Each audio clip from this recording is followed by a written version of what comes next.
Y precisamente de estar en buenas condiciones y las mejores condiciones como se merece cada uno de los ciudadanos de Magallanes es el tema que vamos a ir tratando hoy, Álvaro, porque es súper importante hablar de la equidad, de la justicia social, términos que a veces son muy manoseados, pero que en definitiva tienen un tremendo trasfondo importante de conversar, sobre todo con alguien que tiene aspiraciones parlamentarias como es tu caso, y porque desde el Parlamento se puede actuar y se puede hacer mucho para ir mejorando la equidad.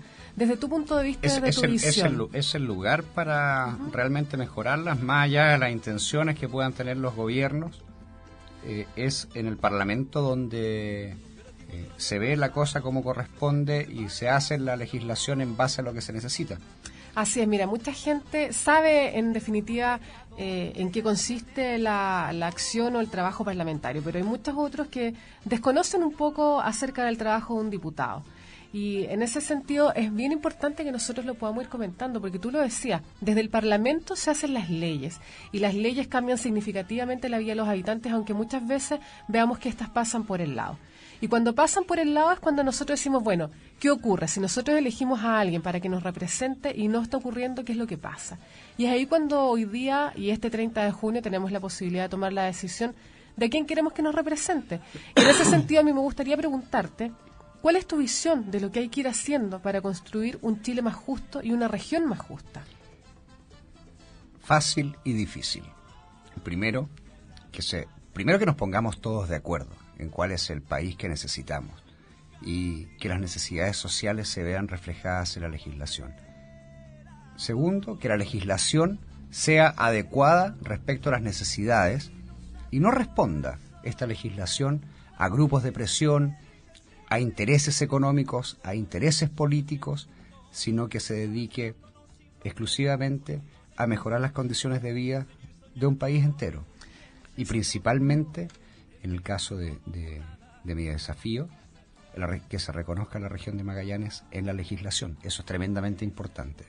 ¿Sientes que de alguna manera en los últimos años ha habido un desencanto de la gente precisamente por lo que tú señalas? Porque el tema de alejarse de las presiones de grandes grupos económicos, el tema de alejarse de las presiones partidarias, el tema de alejarse de aquellas presiones que son a veces muy personalistas de quienes están hoy día en la Cámara de Diputados particularmente, ha hecho que muchas veces las leyes y los artículos que salen y todas estas modificaciones legales que en definitiva van a regir parte de lo que es nuestro diario vivir, no ocurra como de repente uno quisiera, y eso hace que este desencanto cada día sea más grande. Sin lugar a dudas, lo que vemos respecto al tema de la política, respecto al tema del Parlamento, son permanentes pugnas entre sectores que piensan que es blanco y sectores que piensan que es negro. Nuestro país y las personas comunes como nosotros, lo que estamos bastante cansados ya de ello. Vemos hemos tenido varios antecedentes al respecto, que hay legislaciones en las cuales inciden también poderes económicos, inciden también grupos de presión, y en definitiva lo que sale es algo truncado. Y cuando no existe ni lo uno ni lo otro, mira, casualmente escuchaba ayer un medio de comunicación nacional, radial, en la cual se entrevistaba al presidente de los consumidores, de la Organización de Consumidores de Chile, y hablaba del tema bancario, del tema de las comisiones, el poco acceso que tiene, que lo hemos visto también en este programa, el poco acceso que tiene la persona común a poder acceder a maneras crediticias dentro de la banca formal. Lo decía ayer Francisco, que nos comentaba que quería construir una casa, tenía un ahorro y no podía acceder al banco porque el banco no le prestaba el dinero que necesitaba. Bueno, banco que presta dinero también muchas veces a un interés altísimo y con restricciones tremendas. Si acá no solamente hay que regular con leyes adecuadas todo el sistema del retail que ha estado tan en boga en los medios de comunicación, que una cadena farmacéutica, que una cadena comercial de intereses abusivos e inmorales muchas veces. No, y que tú ves las retribuciones que después son insignificantes, o sea, casi dan risa. Sí, esto es como las empresas de servicios también. Ya nos vamos a referir a eso. Pero acá también se tiene que reestructurar y normar y por vía de las leyes establecer un marco regulatorio mejor y más adecuado al sistema financiero y bancario de nuestro país. Eso es tremendamente importante. Porque se habla mucho de los retail, pero no se habla del sistema bancario.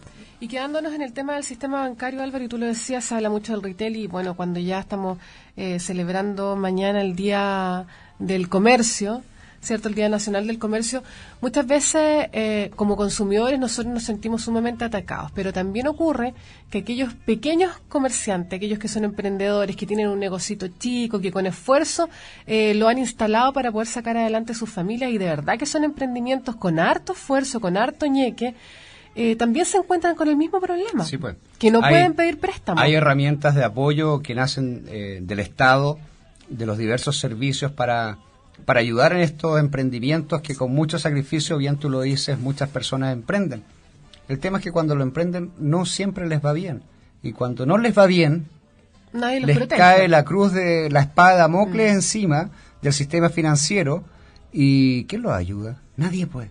No, y lo otro es que de repente Nadie. si tú pides un crédito, como precisamente para comprar, no sé, insumos, supongamos eso, y te dicen, bueno, demuéstreme el IVA que usted generó, entonces tú dices, pero ¿cómo? Si estoy empezando. Bueno, esto es lo mismo que cuando una persona, un joven que después del sacrificio de su familia durante muchos años egresa de una carrera técnica, de un instituto, de una carrera universitaria, un instituto profesional. 5 años de experiencia para empezar. Claro, ve los avisos del diario, la radio, Claro. llamando a empleo y dice, sí, 2, 3, 5, pero la pucha, si Se acaba de egresar. Pero lógico, y ahí está enfocado también algo que voy a pelear con muchísima fuerza, que va a ser que las carreras, ya sean técnicas o universitarias, tengan la obligación por ley, y es una reestructuración educacional que hace falta, que no sea teoría solamente, sino que los centros de formación técnica y que las universidades de nuestro país, también de nuestra región, por supuesto, obliguen y tengan la obligación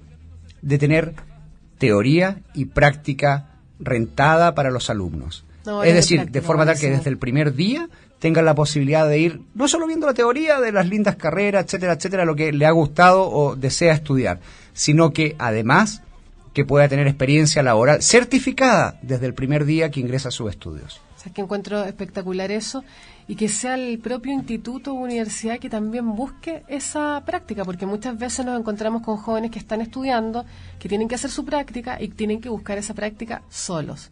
Y es bastante complicado porque en muchas empresas, muchos lugares, instituciones, etcétera, a veces cuesta que les den esta práctica. Y por supuesto que son prácticas que si tienes la suerte te pagan la locomoción y sería todo. Entonces también de repente ahí hay que hacer modificaciones estructuradas. Podremos más adelante ponernos de acuerdo en cuál es la remuneración exigible o mínima para los chicos y chicas que están estudiando que realicen una práctica desde el primer año. Pero qué importante es que se certifique esa práctica, sí, de forma tal de que cuando egresen a los 2 años, a los 4, a los 5, a los 7 años, tenga horas de y se presente este demostrable. anuncio en los medios de comunicación, en la prensa escrita o en las radios, que necesitamos tantos años tantos de experiencia. cupos, tantos años de experiencia, ya se tenga. Así es. Eso es lo importante, cambiar el switch de nuestro país, cambiar el switch de la concepción de la educación ligada al fomento productivo. Eso es tremendamente importante. De la misma forma como es tremendamente importante dar igualdad de oportunidades, y la igualdad de oportunidades están dadas de esa forma. Así, ¿y tú estás de acuerdo, Álvaro, por ejemplo, con el cierre temporal de algunas carreras que están absolutamente saturadas hoy día en el mercado? ¿Habría Primero que hacer nada alguna tiene que existir la regulación? libertad de la persona para poder optar a estudiar lo que quiera. Pero hoy en día también no es solamente lo que quiera, sino también lo que pueda. Y no pueda solamente el estudiante cuando egresa de cuarto medio, sino que la familia.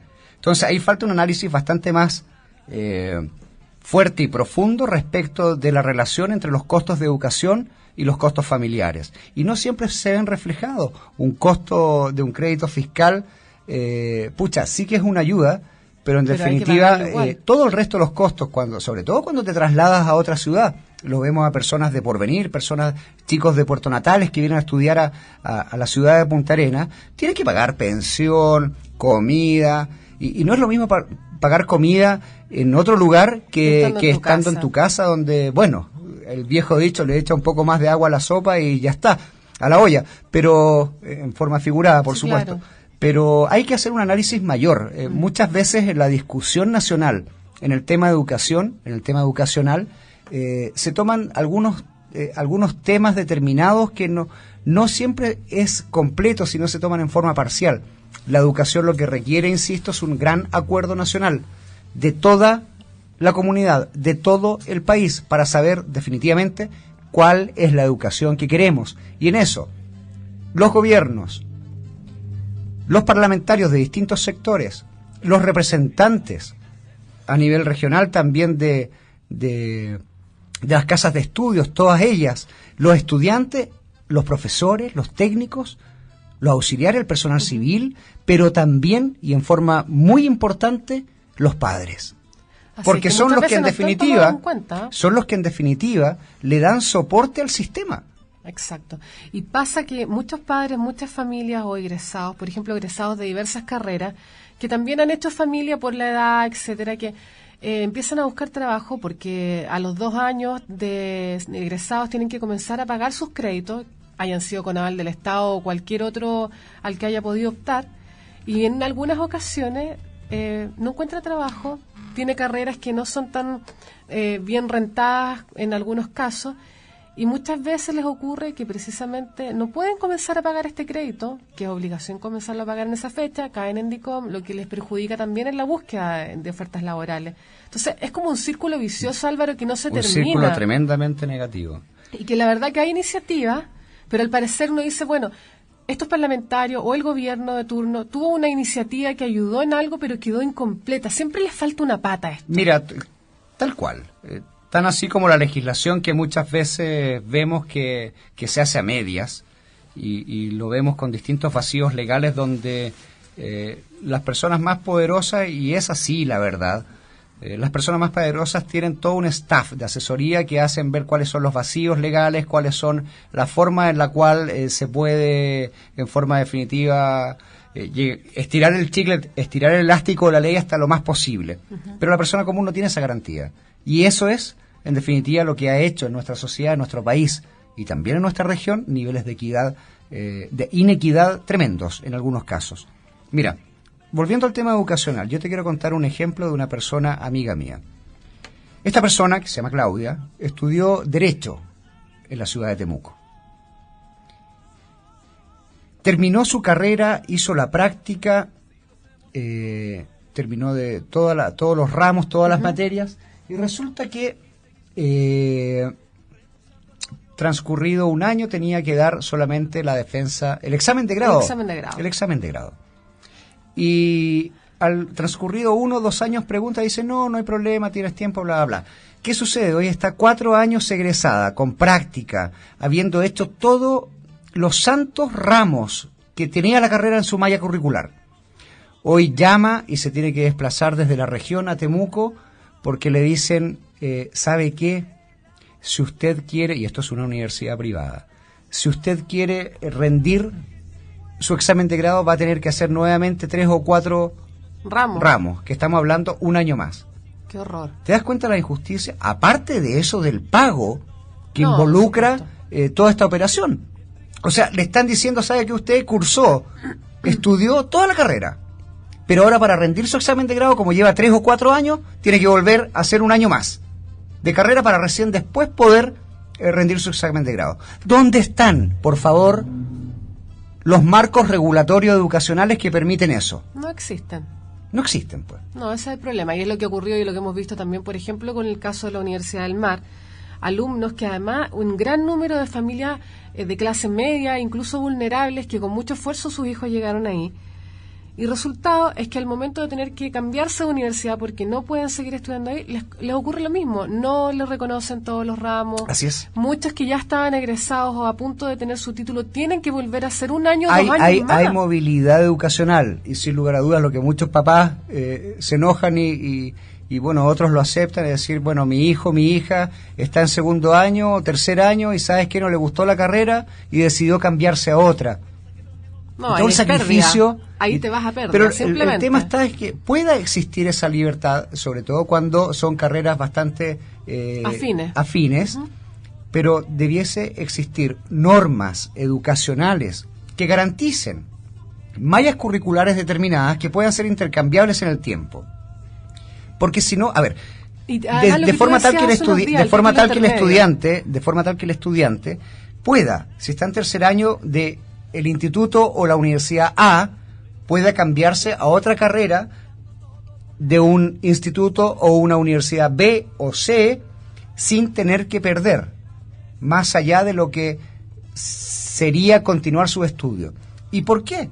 Porque muchas veces no son cambios solamente en términos de que le guste otra carrera, sino que muchas veces son cambios de una misma carrera, pero como las lucas no le dan a la familia, y eso nos ha pasado a todo el mundo, se tiene que cambiar y regresar a su región, tiene que regresar a su ciudad, donde están sus padres, porque no da la plata como para poder seguir manteniendo a la persona, al niño o a la niña en la universidad. Entonces, ¿qué pasa? Vuelve acá y empieza casi de cero.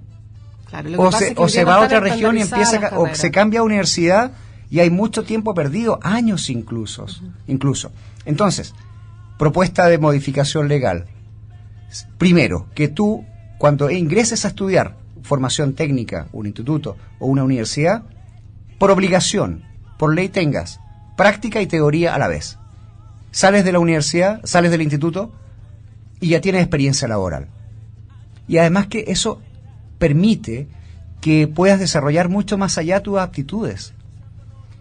Segundo, que las mallas curriculares de las carreras con similitud sean parecidas. Y toda aquella asignatura que no sea igual, que sea tomado como un plus, como estos bonos que se toman a veces en la universidad, extras. Que eso no impida que la persona, si llega a fin de año, se cambie a otra universidad o se cambie a una carrera afín.